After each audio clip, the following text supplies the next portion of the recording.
First drive in the Hyundai Santa Cruz. What's it really like?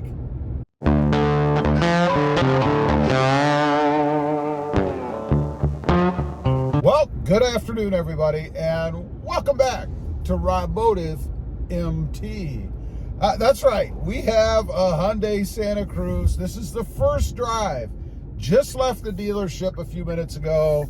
Traded the rim, signed the paperwork, did all the stuff that you do.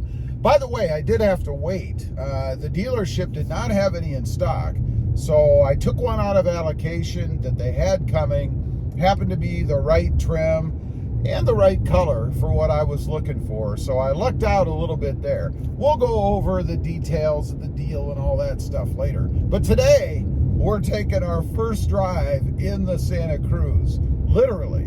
So what's it like? Well, first of all, it's smooth, amazingly smooth. I mean, I do consider this to be a truck. I know Hyundai doesn't. They call it an SAV, a sport activity vehicle. For me, it has a bed, it's a truck. It is very smooth. I'm on the roughest road that I travel on right now, the roughest road in the area, and you might see a little movement, but man, it's not much. It absorbs the bumps beautifully. I like that. Nice and comfortable. As far as the view, because that's kind of important. You really do need to be able to see when you're driving. Great big huge windshield. One of the first things that I noticed, and that's probably its SUV lineage, because it has a massive windshield. You can see everything out of the front. No issues there.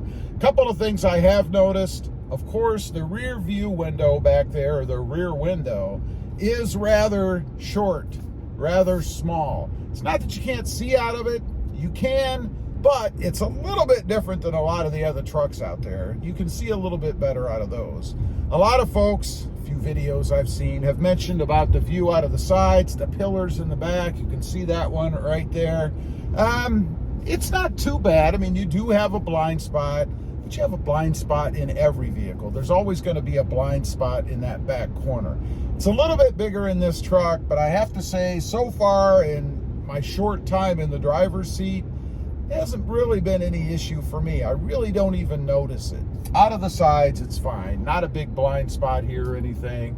I don't really notice anything with that. Now, what about the power? If you've watched any of my channels, which by the way, I do have two others, Rob Motive and Rob Motive JT. Rob Motive about the Tacoma and JT about the Jeep Gladiator. Then I like power, particularly off-the-line power. That quick acceleration that I always look for in any vehicle that I buy. Now, this car, truck, SUV, SAV, is a 2022. It's the 2.5 turbocharged four-cylinder. Now, I've been a little critical of the four cylinders on my Tacoma channel, because if you didn't know, Toyota is going to go to a four-cylinder turbo in the Toyota Tacoma. A big point of contention for all the Tacoma faithful out there. But I gotta say, this is pretty darn powerful. It's pretty quick. It's very responsive. Part of that might be the 8-speed transmission. I'm kind of comparing this to the Toyota Tacoma. The Tacoma has that archaic 6-speed transmission, and it kind of limits the oomph that truck has. Not so in this one. Nice and smooth, nice and quick off the line. By the way, did you know this has a 0 to 60 time of 6 seconds? That's pretty darn good in a truck, especially one with a four-cylinder. Not too shabby. I'm kind of digging that. So it's fun to drive. It's quick off the line. It handles really well. One thing that I did want to mention, when I first drove off the dealer lot, of course, all the safety stuff is set up. It's functioning. The lane departure. I got on the freeway and I'm looking at stuff. So if I'm being honest, I'm kind of moving a little bit within my lane. I didn't leave my lane, but I'm kind of rocking a little bit back and forth, and the lane departure system kicked in. And I felt it in the wheel, and I have to say, at first, it almost felt like I was sliding a little bit. It was that sensation. You ever been on ice and start to lose a little bit of traction in the front and start to feel the front maybe waver a little bit. It felt like that. It was a little bit concerning for me until I realized what was really happening. You know, you have that light on the dash that'll blink at you when it's engaged. But nonetheless, it was a little bit disheartening, and I find that system to be a little bit too aggressive. I think it needs more of a nudge in the steering wheel than actually moving you over. That wasn't so pleasant for me. I did deactivate it. Took me a minute to figure out how to do that, which, by the way, if you're looking to do that, there's a button on the steering wheel. You just hold it down, and then it will be shut off. Which, by the way, it will stay shut off, and you have to reactivate it the next time if you want it to be on, simply by holding that button down or selecting it on the infotainment screen. Speaking of the infotainment screen and the dash, man, I love it. It is awesome. Very up to date. Cutting edge, I would almost call it, for this type of vehicle. I don't have anything like it in any of my others, the Gladiator or the Tacoma, and I really dig it. You can change it when you flip it into sport mode, which we'll play with a little bit later.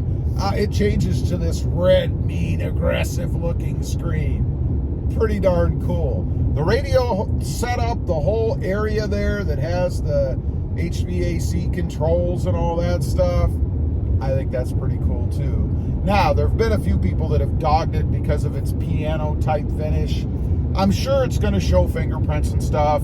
I don't have any on it yet, and I have messed with it a little bit, but I don't care. I think it's pretty cool. I think it's cutting edge, and I think it looks awesome in this vehicle.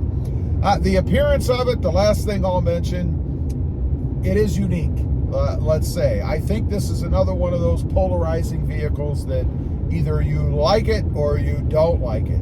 Kind of like the Jeep Gladiator. And I've got to say, when I first saw the Jeep Gladiator, I wasn't a big fan until I got a little bit more accustomed to it. And maybe that's what it's going to take for the Hyundai Santa Cruz. Maybe getting a little bit more accustomed to it, getting used to seeing it on the road. It does remind me of the old Baja or an El Camino, even a small El Camino, or the Brat. Does have that kind of look to it, but it's more up to date. Obviously, it's new, and of course it is a bit bigger. Anyway, those are just my first impressions of the Hyundai Santa Cruz. I'm going to continue my drive. Leave a comment if you've test driven one, or maybe you've bought one. What was your first drive like? What was your first impression? I'd be curious to know. Also, real quick, if you haven't already, make sure you smash that subscribe button and click that notification bell so that you don't miss out on any upcoming videos. I do have, as I mentioned, 2 additional channels. Rob Motive, all about the Toyota Tacoma, and Rob Motive JT, all about Jeep Gladiators, with a little bit of Jeep Wrangler thrown in. Check them out, and if you're interested, why not subscribe? Thanks for watching. Stay safe out there. Bye.